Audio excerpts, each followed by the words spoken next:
Subscribe करें मेरे YouTube channel को, साथ में बेल आइकॉन भी दबाएं, जिससे मेरे चैनल पर हर दिन अपलोड होने वाले मेरे चमत्कारी उपायों के वीडियोस की जानकारी आपको सबसे पहले मिल जाए। धन्यवाद। नमस्कार। महाशिवरात्रि की हार्दिक बधाई व अनंत शुभकामनाओं के साथ मैं वैभवनाथ शर्मा आप सभी लोगों का हार्दिक स्वागत व अभिनंदन करता हूं अपने YouTube चैनल वैभव वन पर। दोस्तों, आज हम लोग बात करेंगे 11 मार्च के पंचांग, राशिफल और महा उपाय के बारे में। तो सबसे पहले बात कर लेते हैं पंचांग की। विक्रम संवत 2077 मास चल रहा है फागुन का, तिथि कृष्ण पक्ष की त्रयोदशी की तिथि है, गुरुवार का दिन है, नक्षत्र धनिष्ठा, योग है शिव और करण है वाणिज्य। और व्रत पर्व और त्योहार की अगर बात करते हैं तो महाशिवरात्रि का पर्व जो है वो आज मनाया जा रहा है। 11 मार्च है आज और आज महाशिवरात्रि का पर्व है। भगवान भोलेनाथ को भूल करके भी कौन कौन सी चीजें आपको शिव पूजा में नहीं चढ़ाई जानी चाहिए, इस बारे में भी जानकारी करेंगे। शिव और सिद्ध योग का अद्भुत संयोग आज बन रहा है, उसके बारे में भी आपको बताऊंगा। और राशि अनुसार आपको किस तरीके से भोलेनाथ की पूजा आराधना करनी चाहिए, महादेव को राशि अनुसार आप कैसे प्रसन्न करके उनकी कृपा लें, इस बारे में भी जानकारी करेंगे, जिससे आपको शुभ फल की प्राप्ति हो। और महाशिवरात्रि पर किए जाने वाले बहुत चमत्कारी कुछ टोटकों के बारे में भी बात करूंगा, जिसमें से एक टोटका 3 बेलपत्र का जो एक टोटका है वो बहुत चमत्कारी है और कोई भी व्यक्ति उस आसान से टोटके को करके लाभ ले सकता है। तो आज का जो ये एपिसोड है ये बहुत विशेष एपिसोड है। इसमें बहुत सारी जानकारियां भी हैं, ज्ञानवर्धक बातें भी हैं और बहुत सारी चमत्कारी टोटके कुछ राशि अनुसार भी हैं, कुछ टोटके ऐसे हैं जो कोई भी सामान्य व्यक्ति, किसी भी राशि का व्यक्ति इन उपायों, इन टोटकों को कर सकता है। शिव कृपा का प्रसाद पाने का श्रेष्ठ दिन होता है महाशिवरात्रि। ये महाशिवरात्रि का पर्व इस वर्ष 11 मार्च 2021 को गुरुवार के दिन मनाया जाएगा। इस दिन सुबह 9:22 तक महान कल्याणकारी शिव योग भी विद्यमान रहेगा। इसके बाद सभी कार्यों में सिद्धि दिलाने वाला सिद्ध योग जो है वह आरंभ हो जाएगा। शिव योग को स्वयं भगवान शिव से आशीर्वाद प्राप्त है कि जो व्यक्ति इस योग के रहने पर कोई भी धर्म कर्म का या कोई मांगलिक अनुष्ठान आदि कार्य करेगा, वह संकल्पित कार्य कभी भी बाधित नहीं होगा और उस कार्य का सुपरिणाम कभी निष्फल नहीं जाएगा। इसलिए इस योग से किए गए शुभ कार्यों का शुभ फल अक्षुण्ण रहता है। सिद्ध योग में भी सभी कार्य आरंभ करके कार्य सिद्धि प्राप्त की जा सकती है। इन योगों के रहने पर रुद्राभिषेक करना, भगवान शिव का भजन कीर्तन करना, शिव पुराण आदि का पाठ करना या भगवान भोलेनाथ की कोई भी कथा का श्रवण करना, दान पुण्य आदि करना तथा ज्योतिर्लिंगों का दर्शन करना अद्भुत शुभ माना जाता है। शास्त्रों के अनुसार महादेव की पूजा अर्चना करना बेहद आसान है, जिसे करने से जीवन में सुख और शांति की प्राप्ति होती है और लोगों की किस्मत जो है जाग उठती है। जो बहुत सारे लोग कहते हैं कि हमारा तो समय ही खराब चल रहा है, हमारा तो दुर्भाग्य ही पीछा नहीं छोड़ता, तो महाशिवरात्रि की तिथि और महाशिवरात्रि का इस बार का जो योग है वो अपने में बहुत सारे अद्भुत योग लेकर के आ रहा है। अगर इस दौरान कोई व्यक्ति भगवान भोलेनाथ की सच्चे मन से पूजा आराधना करता है, निष्ठा से सेवा करता है, तो उसके हर प्रकार के दुर्भाग्य, दुख, कष्ट, दारिद्र्य से उसको मुक्ति मिल सकती है। तो इसी क्रम में हम लोग जानेंगे कि राशि अनुसार आपको महाशिवरात्रि के विशेष योग का कैसे फायदा मिले, आपको क्या उपाय करना चाहिए जिससे आपकी राशि अनुसार आपके भाग्य जाग जाए। आइए जानते हैं। तो सबसे पहले बात कर लेते हैं मेष राशि की। जिन लोगों की राशि मेष है वे गुलाल से, लाल गुलाल से भगवान शिव का पूजन करें। साथ में शिवरात्रि के दिन ओम ममलेश्वराय नमः मंत्र का जाप आपको 108 बार कम से कम करना चाहिए। ज्यादा से ज्यादा आपकी श्रद्धा, आपके सामर्थ्य, आपकी निष्ठा पर है कि आप और कितना ज्यादा जाप कर सकते हैं। वृषभ राशि, वृषभ राशि वाले जातक लोगों को दूध से भगवान शिव का अभिषेक करना चाहिए और नागेश्वराय नमः मंत्र का जाप करना आपके लिए कल्याणकारी रहेगा। मिथुन राशि, मिथुन राशि के जातक लोगों को गन्ने के रस से भगवान शिव का अभिषेक करना चाहिए और भूतेश्वराय नमः, ओम भूतेश्वराय नमः मंत्र का 108 बार जाप करना आपके लिए कल्याणकारी रहेगा। कर्क राशि, कर्क राशि वाले जातक लोगों के लिए पंचामृत से भगवान भोलेनाथ का अभिषेक करें और महादेव के 12 नाम का स्मरण और संकीर्तन करना आपके लिए कल्याणकारी रहने वाला है। सिंह राशि, सिंह राशि के जातक लोगों को शहद से भगवान भोलेनाथ का अभिषेक करना चाहिए और ओम नमः शिवाय मंत्र का कम से कम 108 बार जाप करना है। ज्यादा से ज्यादा आप अपनी श्रद्धा और अपने सामर्थ्य के अनुसार जाप कर सकते हैं। कन्या राशि, कन्या राशि के लोगों को शुद्ध जल से शिव जी का अभिषेक करना चाहिए और शिव चालीसा का पाठ अगर आज आप करते हैं, कम से कम 7 पाठ करते हैं, तो आपके लिए ये चमत्कारी परिणाम आने वाले समय में लेकर के आएगा। तुला राशि के जातक लोगों को दही से भगवान भोलेनाथ का अभिषेक करना चाहिए और शांति पूर्वक बैठ करके शिवाष्टकम का पाठ करना चाहिए। ध्यान लगा करके भगवान भोलेनाथ का मन में ध्यान करके आपका कल्याण इस उपाय को करने से अवश्य होगा। वृश्चिक राशि वाले जातक लोगों को दूध और देसी घी से भगवान शिव का अभिषेक करना चाहिए और आपके लिए ओम अग्नेश्वराय नमः मंत्र का 108 बार जाप करना बहुत ज्यादा कल्याणकारी रहेगा। धनु राशि वाले जातक लोगों के लिए दूध से भगवान भोलेनाथ का अभिषेक करना चाहिए और ओम समेश्वराय नमः मंत्र का 108 बार जाप कम से कम करना आपके लिए कल्याणकारी होगा। मकर राशि वाले जातक लोगों को अनार से या अनार के रस से भगवान भोलेनाथ का अभिषेक करना बहुत ज्यादा फायदेमंद रहेगा और साथ ही साथ शिव सहस्त्रनाम का जाप पाठ उच्चारण करना आपके लिए कल्याणकारी होगा। कुंभ राशि के जातक लोगों को दूध, दही, शक्कर, घी और शहद यानी पंचामृत से भगवान भोलेनाथ का सभी चीज़ों से अलग अलग से भगवान शिव का अलग अलग पदार्थों से पृथक पृथक पदार्थों से आपको भगवान भोलेनाथ का अभिषेक करना चाहिए और ओम दारिद्र दुख दहनाय नमः शिवाय मंत्र का 108 बार जाप करना चाहिए। इससे आपको फायदा अवश्य मिलेगा। वहीं मीन राशि के जातक लोगों को ऋतुफल यानी जो मौसमी फल उपलब्ध हो जाएं उनसे भगवान शिव का अभिषेक करना चाहिए और भामेश्वराय नमः मंत्र का 108 बार जाप आपको जरूर कर लेना चाहिए। ये आपके लिए फायदेमंद रहेगा।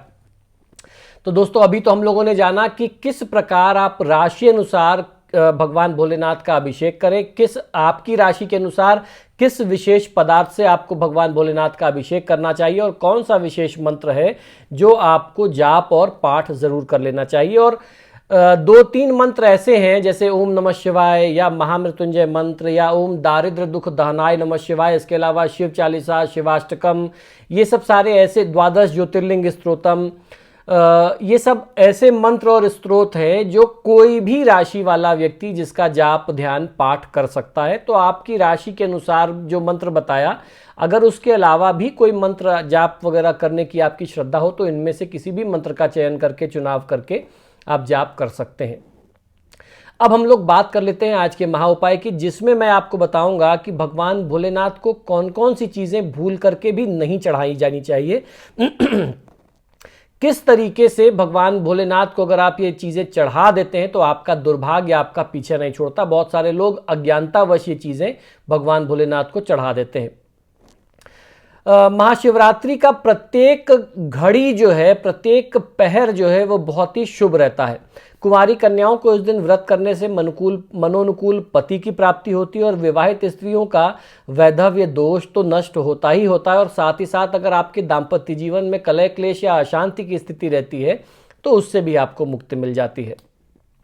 महाशिवरात्रि में शिवलिंग की पूजा करने से जन्म कुंडली के नवग्रह दोष तो शांत होते ही हैं, विशेष रूप से चंद्र जनित दोष जैसे मानसिक अशांति, माता के सुख और स्वास्थ्य में कमी, मित्रों से संबंध खराब होना, भवन भूमि वाहन से संबंधित कोई भी अगर सुख मिलने में विलंब हो रहा है या विघ्न आ रहा है, हार्ट से रिलेटेड कोई प्रॉब्लम है, हृदय गति से, हृदय रोग से संबंधित कोई समस्या है, नेत्र विकार, आंखों से रिलेटेड कोई प्रॉब्लम है, स्किन से रिलेटेड कोई आपको समस्या, डिजीज वगैरह है, चर्म रोग जिसे कहते हैं, कुष्ठ रोग वगैरह से संबंधित कोई दिक्कत है। कुछ लोगों को 12 मास जो है वो कफ और नज़ले की प्रॉब्लम रहती है, यानी सर्दी जुकाम की स्थिति रहती है।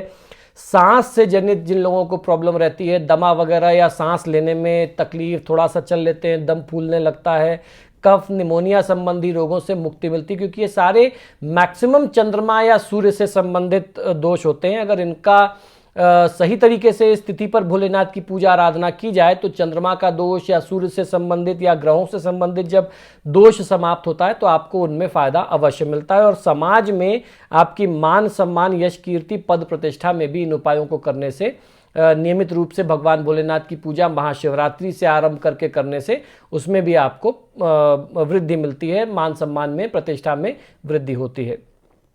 सुहागिन महिलाओं को इस दिन माता पार्वती को श्रृंगार हेतु मेहंदी और श्रृंगार की सामग्री, जिसको सुहाग की सामग्री भी बोलते हैं, वो चीज़ें समर्पित करनी चाहिए। और पुरुषों को पंचामृत यानी दूध, दही, घी, शहद और शक्कर से भगवान भोलेनाथ को स्नान करा करके बेलपत्र पर अष्टगंध, कुमकुम अथवा चंदन से राम राम लिख करके ओम नमः शिवाय करालम महाकाल कालम कृपालम ओम नमः शिवाय कहते हुए शिवलिंग पर अर्पित करना चाहिए। साथ ही भांग, धतूरा और मंदार पुष्प तथा गंगाजल भी अर्पित करते हुए काल हरोहर, कष्ट हरोहर, दुख हरो, दारिद्र हरो, नमामि शंकर, भजामि शंकर, शंकर मेरी विपत्ति हरो, ये बोल करके आपको भगवान भोलेनाथ से प्रार्थना करनी चाहिए।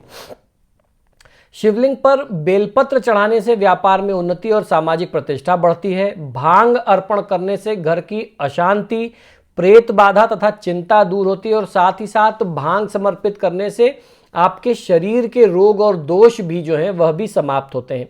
मंदार पुष्प से नेत्र और हृदय विकार दूर होते हैं। शिवलिंग पर धतूरे के पुष्प को और उसके फल को चढ़ाने से दवाओं का रिएक्शन तथा विषैले जीवों का खतरा समाप्त होता है। शमी पत्र चढ़ाने से शनि की 7.5, मार्केश तथा अशुभ ग्रहों से, गोचर से जो हानि हो सकती है वह उससे आपको मुक्ति मिल जाती है। इसलिए महाशिवरात्रि के एक एक क्षण का सदुपयोग करना चाहिए और शिव कृपा प्रसाद से त्रिविध तापों से मुक्ति मिल जाए, ऐसी आपको कामना और प्रार्थना भगवान भोलेनाथ से जरूर करनी चाहिए। शिवरात्रि का पर्व भगवान शिव की कृपा प्राप्त करने के लिए बहुत ही शुभ रहता है। इस दिन भगवान शिव का अभिषेक तथा उनकी प्रिय चीज़ों को अर्पित करने से जीवन में आने वाली कई प्रकार की परेशानियों से मुक्ति मिल जाती है, वो उसके बारे में हम लोगों ने जान लिया। जहां भगवान शिव उनकी प्रिय चीज़ों को अर्पित करने से प्रसन्न होते हैं, तो वहीं शिव पूजा में कुछ चीज़ें चढ़ाना वर्जित भी माना गया है। शिवरात्रि के दिन या महाशिवरात्रि के दिन भूल करके भी ये चीज़ें भगवान भोलेनाथ को समर्पित नहीं करनी चाहिए। तो सबसे पहली चीज़ है तुलसी। भगवान शिव की पूजा में तुलसी अर्पण नहीं किया जाता। तुलसी अर्पण जो है भगवान शिव के ऊपर निषेध माना गया है। पौराणिक कथा के अनुसार तुलसी के पति राक्षस जालंधर का भगवान भोलेनाथ ने अंत किया था, जिसके कारण माता तुलसी ने भगवान शिव को अपने औषधीय गुणों से वर्जित कर दिया था। तो इस कारण से तुलसी का श्राप होने के चलते तुलसी जो है वह भगवान शिव पर अर्पित नहीं की जाती। केतकी का फूल भगवान शिव की पूजा में नहीं चढ़ाया जाना चाहिए। भगवान शिव की पूजा में कभी भी भूल से भी केतकी के फूल का, केतकी के पुष्प का प्रयोग नहीं किया जाता। जब ब्रह्मा जी और भगवान विष्णु में श्रेष्ठता को लेकर के विवाद हुआ था, तब भगवान शिव ने दिव्य ज्योति का रूप लिया और दोनों देवों से उनका आदि और अंत ढूंढने को कहा। तब ब्रह्मा जी ने झूठ बोला कि उन्होंने उस लिंग का छोर ढूंढ लिया है। इसके लिए साक्षी के तौर पर उन्होंने केतकी के फूल की सहायता ली थी। केतकी के फूल ने ब्रह्मा जी की तरफ से झूठी गवाही दी थी। इस कारण से भगवान शिव ने केतकी को श्राप दिया और केतकी के पुष्प का प्रयोग भगवान शिव की पूजा आराधना में नहीं किया जाता। इसी तरीके से शंख, भगवान शिव की पूजा में शंख से जल नहीं चढ़ाया जाता या शंख का प्रयोग नहीं करते, शंख बजाते भी नहीं हैं। शास्त्रों के अनुसार भगवान शिव ने शंखचूड़ नामक राक्षस का वध किया था। शंख को उसी असुर का प्रतीक माना जाता है, इसलिए शिव जी की पूजा में शंख से न तो जल अर्पित होता है, न तो शंख से ध्वनि की जाती है। अब बात आती है हल्दी।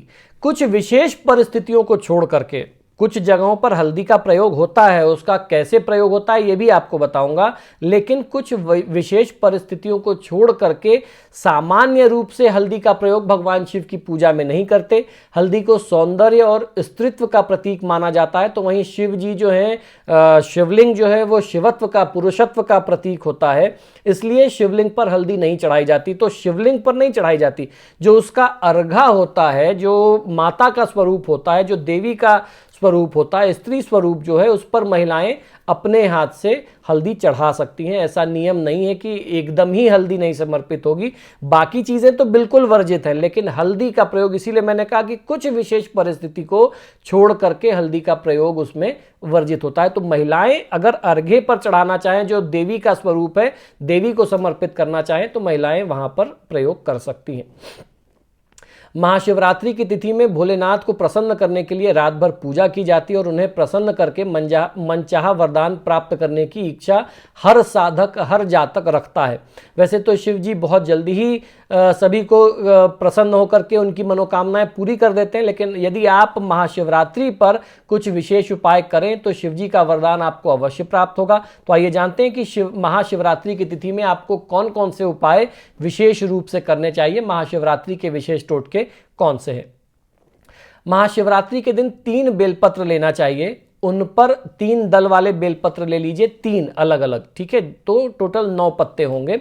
उन पर सफ़ेद या पीले चंदन से ओम नमः शिवाय लिखें। इसके बाद बेलपत्र पर एक मुखी रुद्राक्ष रख करके, वो रुद्राक्ष असली होना चाहिए। अगर आपको विशुद्ध रुद्राक्ष मिल जाता है तब आप रुद्राक्ष का प्रयोग करें, और जिनको रुद्राक्ष नहीं उपलब्ध है सिर्फ बेलपत्र पर या तो आप सफ़ेद चंदन से या पीले चंदन से सिर्फ बिंदी लगा दें, नहीं तो अगर आपके पास लिखने का सामर्थ्य है तो उस पर आप ओम नमः शिवाय भी लिख सकते हैं। कुछ लोग राम राम लिख करके भी चढ़ाते हैं। दोनों तीनों प्रकार ही उसका बहुत चमत्कारी है। किसी भी तरीके से आप बेलपत्र का चंदन के साथ प्रयोग कर सकते हैं। इसके बाद बेलपत्र पर एक मुखी रुद्राक्ष रख करके शिवलिंग पर समर्पित कर दें। इस उपाय को करने से व्यक्ति की हर प्रकार की मनोकामनाएं जो जेन्युइन होंगी, साफ सुथरी, जो आपकी सही मनोकामना होगी, वो भोलेनाथ की कृपा से अवश्य पूरी हो जाएगी। जो लोग शिवरात्रि पर किसी बिल्व वृक्ष के नीचे खड़े होकर के खीर और घी का दान करते हैं, उन्हें महालक्ष्मी की विशेष कृपा प्राप्त होती है। ऐसे लोग जीवन भर सुख सुविधाएं प्राप्त करते हैं और हर कार्य में उनको सफलता मिलती है। असफलता का मुंह उन्हें फिर नहीं देखना पड़ता। इसी तरीके से तीसरा उपाय है कि शिव पुराण के अनुसार बिल्व वृक्ष जो है वो महादेव का साक्षात स्वरूप है, इसलिए इसकी पूजा भी की जानी चाहिए। फूल, कुमकुम, प्रसाद आदि चीज़ें विशेष रूप से चढ़ा करके आप बेल के पेड़ की पूजा कर सकते हैं। इसकी पूजा से जल्दी ही शुभ फल मिलते हैं। और शिवरात्रि पर बेल के पेड़ के नीचे एक दीपक जलाना बहुत ज़रूरी होता है। ये बहुत ही माना हुआ उपाय है। ऐसा अगर आप करते हैं तो आपके हर प्रकार के मनोकामनाएं तो पूर्ण होती ही हैं, साथ ही साथ काम में अगर कोई आपको असफलता का सामना करना पड़ रहा है, तमाम तरीके की विघ्न बाधा आ रही है, रुपया पैसा आपका कहीं डूब गया, फंस गया, आपके अपने घर मकान की जो मनोकामना है वो पूरी नहीं हो रही, उसमें बार बार विघ्न और बाधा आती है, वो सारे कष्ट परेशानी जो है वो दूर हो जाते हैं। चौथा उपाय है कि जल में केसर मिला लीजिए और ये जल शिवलिंग पर आप चढ़ाइए। इस उपाय को करने से विवाह और वैवाहिक जीवन से जुड़ी जो भी समस्या होती है वह समाप्त हो जाती है। और इस उपाय को कोई भी कर सकता है, लड़की भी कर सकती है, लड़का भी कर सकता है। अपने विवाह की बाधा के निवारण के लिए केसर मिश्रित जल से भगवान भोलेनाथ का अभिषेक करना, उनको ये जल समर्पित करना बहुत चमत्कारी उपाय माना जाता है। जल चढ़ाते समय शिवलिंग को हथेलियों से रगड़ना चाहिए, जैसे आप उनको स्नान करा रहे हो, आप उनकी सेवा कर रहे हो। इस उपाय से किसी की भी किस्मत चमक सकती है। दुर्भाग्य किसी का भी कितना भी प्रबल हो, इस उपाय को करने से जब आप सच्चे मन से भगवान भोलेनाथ का अभिषेक करते हैं और उनकी सेवा भी कर रहे हैं, उनको आप रगड़ रगड़ के साफ कर रहे हैं शुद्ध मन से, शुद्ध भाव से, इस भाव से कि हम आपकी सेवा कर रहे हैं, हमारा कल्याण करिए, हमारे दुखों का नाश करिए, भगवान भोलेनाथ आपका कल्याण अवश्य करते हैं। तो दोस्तों, आशा करता हूं कि शास्त्र से जुड़ी हुई बातें, ज्ञान की बातें जो आपको मेरे YouTube चैनल से प्राप्त होती हैं वो निश्चित ही पसंद आती होंगी। आप सभी से बार बार आग्रह है कि जब भी आप मेरे वीडियोस देखते हैं तो इनको लाइक और शेयर ज़रूर करें। और अगर आप नए दर्शक हैं, आपने अभी तक मेरे चैनल को सब्सक्राइब नहीं किया तो प्लीज़ इसे सब्सक्राइब करिए। इसी शुभकामना के साथ कि महादेव की कृपा आपके जीवन में पूरे साल भर बरसती रहे। इन छोटे छोटे उपायों को करके आपका फ़ायदा अवश्य हो। मुझे आज्ञा दीजिए और देखते रहिए मेरा YouTube चैनल वैभवन। हर हर महादेव, जय महाकाल। मित्रों, आप देख रहे हैं मेरा YouTube चैनल वैभवन। हर दिन अपलोड होने वाले मेरे चमत्कारी टोटकों के लिए मेरे चैनल को सब्सक्राइब करें और टाइमली अपडेट्स के लिए बेल आइकॉन को भी दबाएं, जिससे नए वीडियोस की जानकारी आपको समय से प्राप्त हो सके। धन्यवाद। मित्रों, यदि आप अपनी किसी भी व्यक्तिगत समस्या के लिए मुझसे परामर्श और समाधान चाहते हैं, यानी आप अपनी किसी भी पर्सनल प्रॉब्लम के लिए मुझसे कंसल्टेशन और रेमेडीज चाहते हैं, तो उसके 2 तरीके हैं। टेलीफोनिक कंसल्टेशन, फ़ोन पे बात करना, और दूसरा फेस टू फेस यानी पर्सनल मीटिंग करना। आप हमें फ़ोन के माध्यम से, ईमेल और व्हाट्सएप के माध्यम से अपॉइंटमेंट बुक कर सकते हैं। हमारा नंबर है 9990724131। आपको 2 नंबर दे रहा हूँ, इन दोनों नंबर पे व्हाट्सएप अवेलेबल है, आप व्हाट्सएप करें। 9818300146 ये हमारे ऑफिस का दूसरा नंबर है। अगर आप हमें ईमेल करना चाहते हैं तो आप हमें ईमेल कर सकते हैं। हमारी ईमेल आईडी नोट कर लीजिए, SHARMA.vaibhava VAIBHAVA@gmail.com पर। इस पर आप हमें ईमेल भी कर सकते हैं। मित्रों, आजकल फ़ोन कॉल्स बहुत ज़्यादा हैं और मुझे भी मालूम है आप लोग कॉल करते हैं, फ़ोन रिसीव नहीं होता तो आप भी निराश होते हैं। ऐसे में ईमेल और व्हाट्सएप करना सबसे बेहतर तरीका है। धन्यवाद।